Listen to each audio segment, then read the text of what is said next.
Hello, everybody. It's interview time again, and it's been a long time, long hiatus, but we're back. We're going to be doing some interviews, and we're coming back with a wow, look who it is. It's Marc Zicree. Hey, Marc, how you doing? Hi. Now, if you've been watching science fiction over the last 30 years, you're going to recognize his name from credits such as Sliders, Deep Space Nine, The Next Generation, Babylon 5, even wrote for Star Trek Phase 2, New Voyages, the episode with George Takei, Tech War, and some others. How about some others there? Tons of stuff. Smurfs, He-Man, Super Friends, Beauty and the Beast, Twilight Zone when CBS brought it back, on and on and on. I've been writing for forever and ever. Hundreds of hours of network TV. Lazarus Man. I also wrote westerns, God knows. So tons of genre television. All right. And we're going to be talking about your new project, Space Command.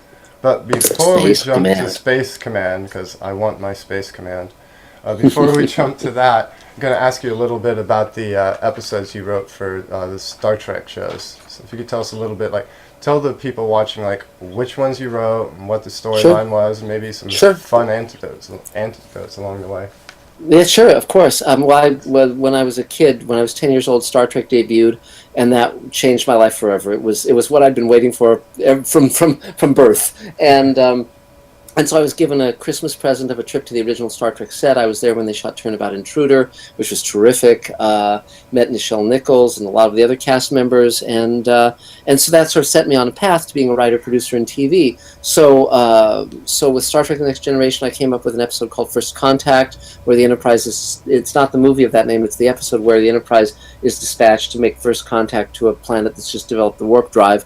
And then on DS9, I came up with Far Beyond the Stars, where the characters go, our science fiction writers in the 1950s, which is an episode I'm very proud of. And then you mentioned Star Trek New Voyages, where I wrote World Enough in Time and co-wrote that with Michael Reeves, another Next Generation writer, and I directed that and also executive produced it. And it was nominated for the Hugo and the Nebula, which are the top prizes in science fiction, and it won the TV Guide Award. So I did those things in the Trek universe, Star Trek, and now I've come up with Space Command. So yeah, I love space-going shows. I love hopeful visions of the future, something that will be inspiring to people. So this is very much what I enjoy doing, very very much.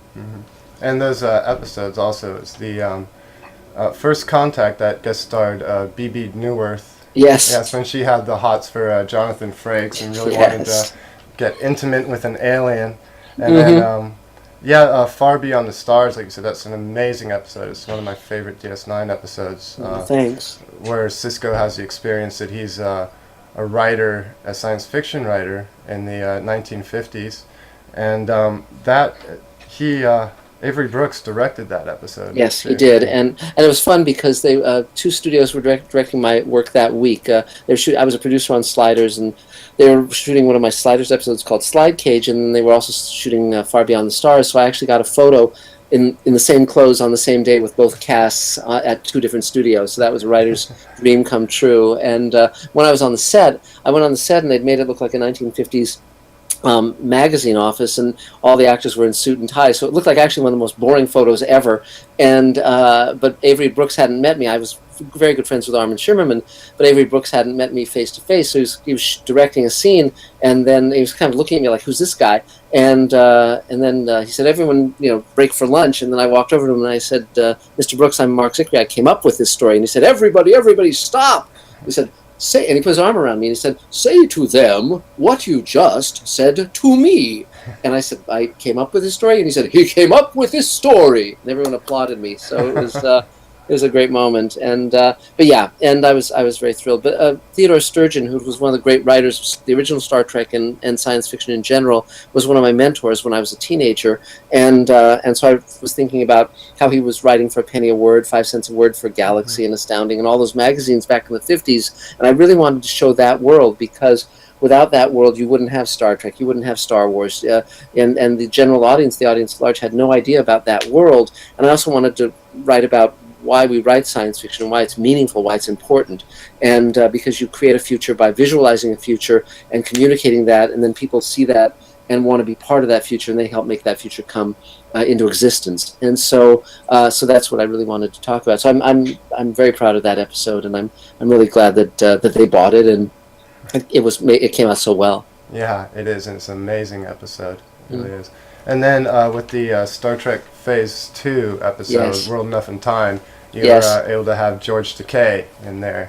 Yeah, and that was phenomenal. I'd loved George's work since I was a kid, and I thought Sulu was a great character, but they'd never done the great Sulu episode. So I pulled that together with the guys in upstate New York who were making Star Trek Phase 2, and I built a team. It took 6 months to build the team. We shot 9 days in upstate New York, 2 days here where we built in LA, where we built the Excelsior sets, and then 1 day in Orlando with the effects team, the Dave School, and it was a solid year of post-production, and I was editing it, overseeing it, everything. I mean, I co-wrote the script with Michael Reeves and a dear friend, and yeah, I'm very, very proud of that episode, and I have my own YouTube channel called Mr. Sci-Fi, and you can actually go on my YouTube channel and watch that entire episode, and it's I think it came out wonderfully well. It was nominated for the Hugo and the Nebula, won the TV Guide Award, so it was the first TV show not made by a studio or a network that was nominated for those awards for the Hugo and the Nebula. I was up against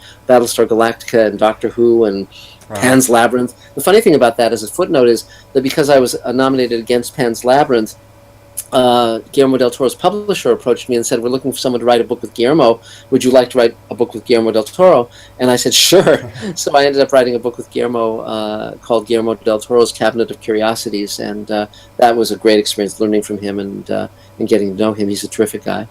Yeah, speaking of the books you've written, I guess in some ways we must be kindred spirits because you've written, for Star Trek, of course, but Twilight Zone would be the other most important television show of my childhood and life after that.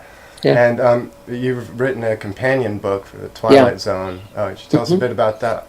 Yeah, well, the 3 shows that made me want to be a writer that I saw when I was a kid were the original Star Trek, the original Twilight Zone, and the original Outer Limits. And so as I was growing up, by the time I got out of college, I knew I wanted to be a writer, producer in television, but there were no classes in that, no way to learn it. And I thought, well, if I write a book about one of the greatest TV shows ever made, I'll learn that job. I'll learn how to do that by interviewing these people and finding out how it all works.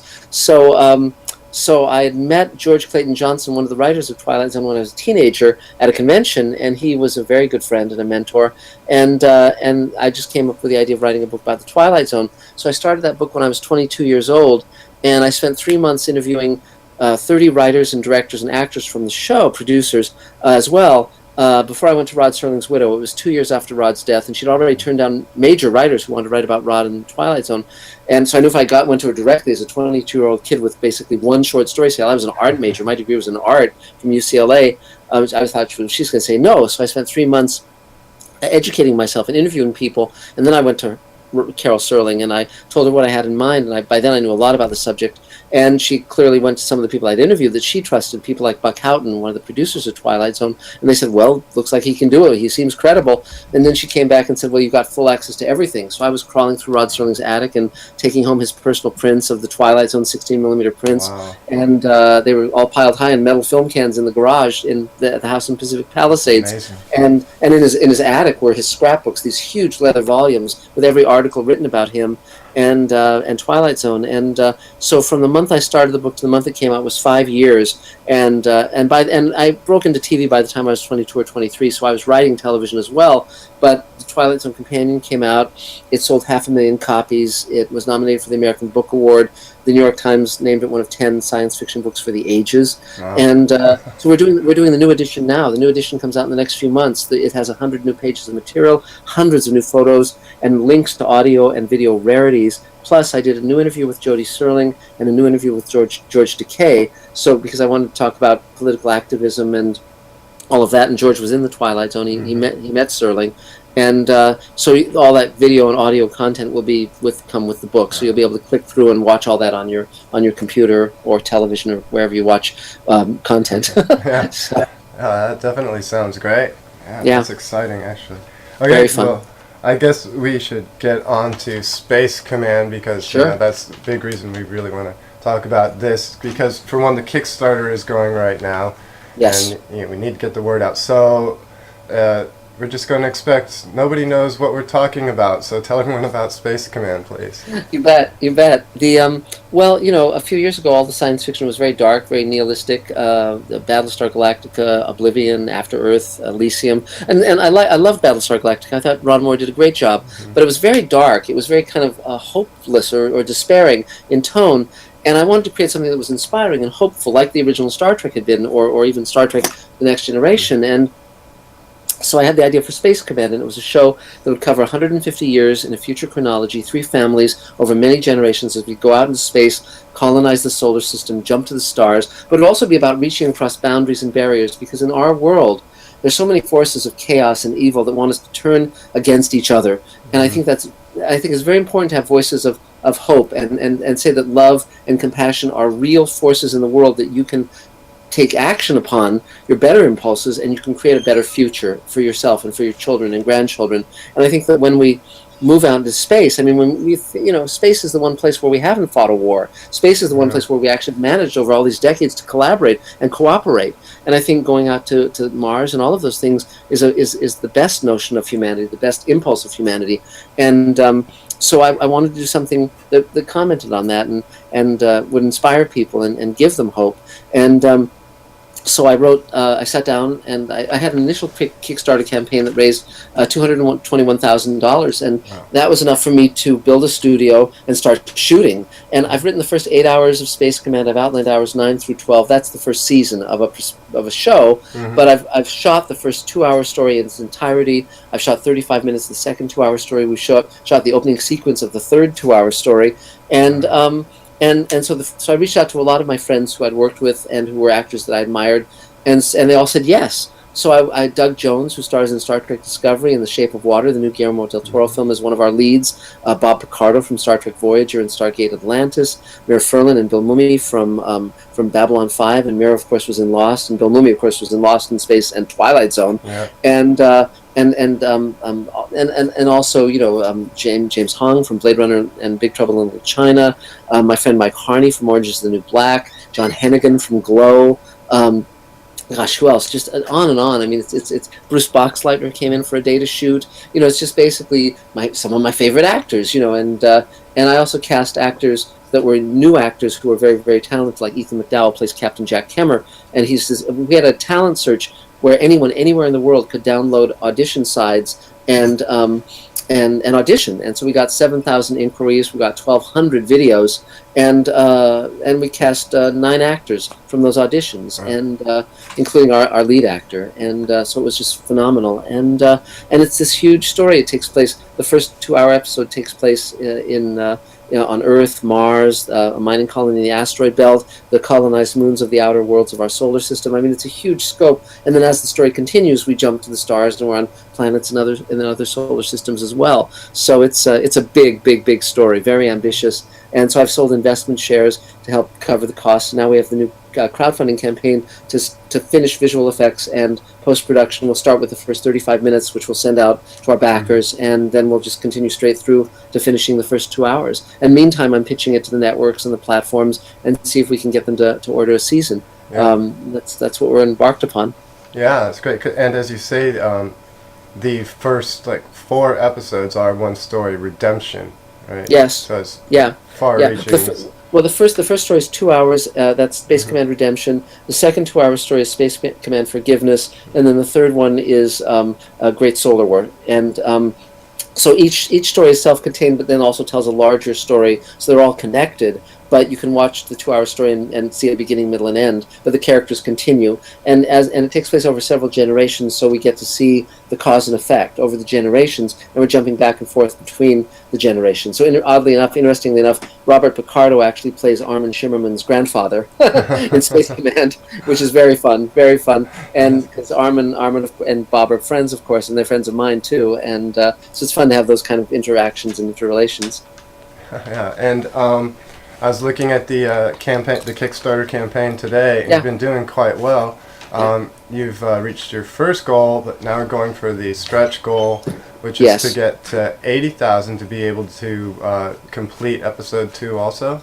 Yeah, our goal is to raise enough money ultimately to complete all 2 hours, and so the first 39,000 that we raised will go toward completing the first 35 minutes, and then as we continue to raise money, we'll complete. I've broken the first 2 hours into 4 acts, so Act 1, Act 2, Act 3, Act 4. So as we continue to raise money, we'll be able to complete those acts and get them to our backers, get them to our fans, and and also show them to the networks so they can see very concretely what we're doing, because obviously you don't want to show a rough cut because they have no ability to extrapolate. You never say to a network, well, I know this doesn't look good, it's a green screen shot, but it's going to look great. It's going to look great. Trust me. They're not going to. That's not going to work. So when you go, for instance, when you go onto our Kickstarter page for Space Command Redemption, you can see, when you click through on our video, you can see astonishing shots, and that's what the whole thing is going to look like.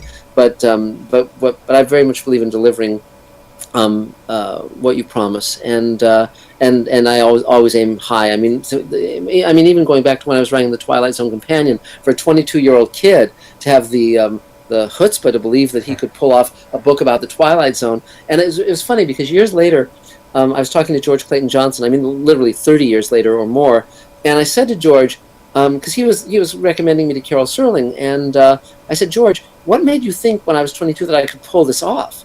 And he said, you just seem very intelligent, and I just got the feeling you would.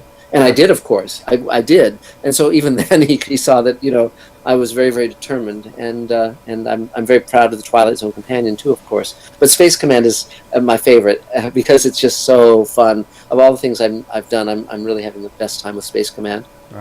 And another thing, you talked about the aesthetics briefly there, but yes. One thing's really worth mentioning is like when you go to the Kickstarter page and you look at the art and you watch the some of the bits of what's been produced that are in the like the teasers and the info trailers that you have up there, you get a real feel for a callback to some of the pulp science fiction look, and streamlined and a little retro, but it's not all retro because a lot of it still looks really, futuristic, flashed up. It's a really nice meld of the old and the new. Well, thanks. The technology, it just has a really great aesthetic feel to it. Well, thanks, and that was very deliberate. As I said, my degree is in painting, sculpture, and graphic art, so I was an artist having gallery shows when I was a teenager, and so I have a very strong artistic sense. And when I grew up in the 60s and 70s, but I was reading science fiction that had been written in the 50s, and so I loved that visual aesthetic from those book covers and those covers of Galaxy magazine and Astounding and EC Comics, weird science fantasy and all of that stuff. And so I wanted to have sort of a tip of the hat to that aesthetic, but not be tongue-in-cheek or old-fashioned. I wanted to be looking forward. So Space Command is very much that. And but it is fun to have like a rocket ship that really looks like a rocket ship, and really, really, really exciting. And the Paladin, our hero ship, was designed by Dave Dorman, who's a Star Wars artist, and then refined into CG by Tobias Richter, who's a visual effects artist in Germany. He's very, very good. And but again, and then the interior of the Paladin, the bridge, again, is a little bit of a tip of the hat to Wally Wood, some of the spaceships he did back in EC Comics that were very inspired by aeronautical designs. And so again, there's sort of a continuity. And our art director, actually, Carlos Fernandez, was in the Navy for 8 years as a mechanic on an aircraft carrier. So when he designs stuff, it looks like it works. And so that's really fun, too. So again, and our character designer is Ian McCaig, who designed Darth Maul and Queen Amidala and Rey in The Force Awakens and Rocket Raccoon and Guardians of the Galaxy. So again, we're getting A-list people to be in every division, in every department of Space Command. And our actors, of course, are the A-list, of science fiction. No one said no. Everyone I reached out to said yes, and so that was an honor. And I was having dinner last week with Doug Jones and telling him where his character is moving forward, because he's in the first 2-hour story. And we didn't know when we started shooting that he'd end up starring in Discovery. I mean, we started talking about this a couple of years ago, and so it's just a real serendipity that he's starring in Star Trek Discovery and Shape of Water, the new Guillermo film, just by coincidence. But one difference is that in those, he's playing a creature and you don't get to see his face. Right. In Space Command, you do, and he's got this amazing, sensitive face, so it's wonderful to see what he really looks like. He's a wonderful actor. Yeah, and his whole costuming and everything is really intriguing, too. Yeah. Also has a fair bit of callback to it. you know. Yes, and he plays a synthetic human, a replicant, and so he has this amazing ornate helmet that's actually part of his head, and these incredible clothes designed by Mike Philpott and Ian McCaig as well, and they're just gorgeous. Really, he has this tall, thin figure, and then every now and then you see this strange glowing blue mechanism in his eyes, in his irises, and but it's not all the time. It's just every now and then as he's processing data or as he's feeling a strong emotion. So again, it's just a little alien quality that's very nice, and so again, we're using our effects well to. It never sacrifices character. This is all about character. If you don't care about the people, what's the point? Right. And so it's about the characters that Doug Jones and Robert Picardo and Mira Furlan and Bill Mumy and all of our cast play. You dig deep into those people and their longings and the dangers they're in, and how they help each other, and how they take bold and brave choices and compassionate choices to help each other survive, and I think that's really important. So I'm writing really about the world that I live in, and extrapolating it out to the future. But Bob Picardo plays a Muslim character. I think Muslims are very badly treated in American media. So the fact he's a Muslim is just like I'm Jewish or I have friends who are Catholic, but he's a regular guy. He has a son. His wife died in an accident. He's just trying to live a meaningful life. And so again, we see him as a fully rounded human being. And I think that's very, very important. And Mira Furlan's character, she's a xenoarchaeologist, and she's in a very interesting relationship that we realize as the story goes on. And again, it's based on the world I live in. And but so again, you're just trying to say, okay, let's show all sorts of different kinds of people. And we have Asian actors and African American actors, and you name it. Faran Tahir, who's in Forgiveness. He was the Federation captain in J.J. Abrams' Star Trek at the beginning, who gets skewered by the Romulan, and he's a terrific actor. He's also an Iron Man, but he's from Pakistan and London, and again, I want inclusivity in our casting and in the roles, and moving forward, we'll have more and more. Christina Moses, I'll turn that off. Christina Moses, my ringtone, of course, science fiction guy. Christina Moses, who played Sulu's daughter in World Enough in Time, and she's more recently starred in Containment and the originals. She's starring in a new show called Condor. She'll be in Space Command moving forward, and she's, of course, African-American, phenomenal actress. And so on, just moving forward, we'll just have enormous variety, and that's exactly what we want, just like the original Star Trek did. Yeah, that's fantastic. And you need, as of now, 36,000 more to get... Yeah. Everything to fulfill your Kickstarter campaign and be able to complete parts 1 and 2. Yeah, so. that's the goal. And again, this is very much a work in progress, and we've learned how to be very efficient with our funds. But again, quality is the vital thing. Right. So again, the reason it's taking a while to get Space Command done is because, unlike a studio where they can just throw $100 million at something, we say, okay, let's take the time, let's find the way to make this terrific. Right. And so so the 80,000 should be able to get us to the midpoint, and then we'll have other stretch goals toward the rest of the first 2 hours, and then as we complete those goals, then we can finance shooting the rest of the second one, on and on. But but this is where the audience is making this all possible, and I love that fact, because if I had gone to a studio or a network saying I wanted this cast, they wouldn't have known who they were. But of course, the fans do, and the fans love these actors. Yeah. And when I was a kid and a teenager, this is during a period when Orson Welles was still alive, and he couldn't get movies made. No one would touch him. And my thought was that you should just have a little box on your IRS, on your income tax, that said, "Here, I'll put in $1 to make another Orson Welles film." And